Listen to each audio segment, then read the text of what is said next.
And now we get to step 4.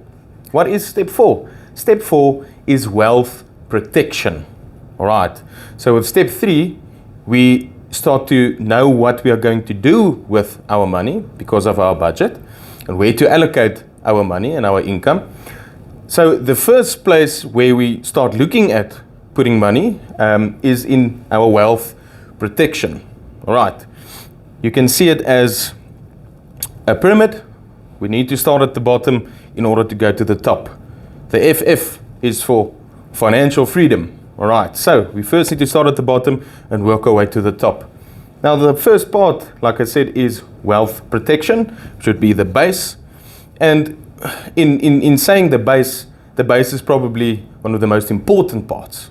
All right, because the things that we are looking at here will protect your wealth, okay? But not just protect your wealth. If you do not have these things in place, they might ruin you financially. All right. So what forms part of the wealth protection before we move up is things like your medical aid. It's a big example. We know what the costs of medical expenses in South Africa is, and obviously they constantly change and get more expensive. All right. So that would be the first part. The second thing is a policy, so a risk policy. That would include life cover, it might include disability cover, it might include severe illness cover, and it also might include income protection cover. All right, so these would form part of a policy that you get through a life company. All right, something like Discovery, Sanlam, Old Mutual, PPS, and they would give you this policy. All right.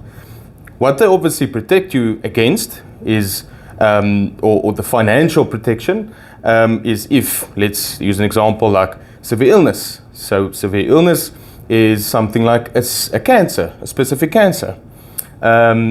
Your medical aid would cover certain costs with this specific cancer, but normally there is a shortfall in funds that are actually paid towards your cancer treatment and the subsequent costs after recovery. So if that happens, your severe illness will pay out an extra amount, which should be a lump sum, and that lump sum you can use towards these costs or costs after your illness. All right, so that's just an example of wealth protection, but like I said, you need it for the base. All right, we need this base to be set before we can move forward. Before we can go on to the next step of actually creating wealth, we need to protect ourselves. Okay, these costs in wealth protection also forms part of that first 50% in your budget. Okay, they are the need to haves. Okay, because they will ruin you if you do not cover these things. Right, so here's the base. Now we can start moving forward.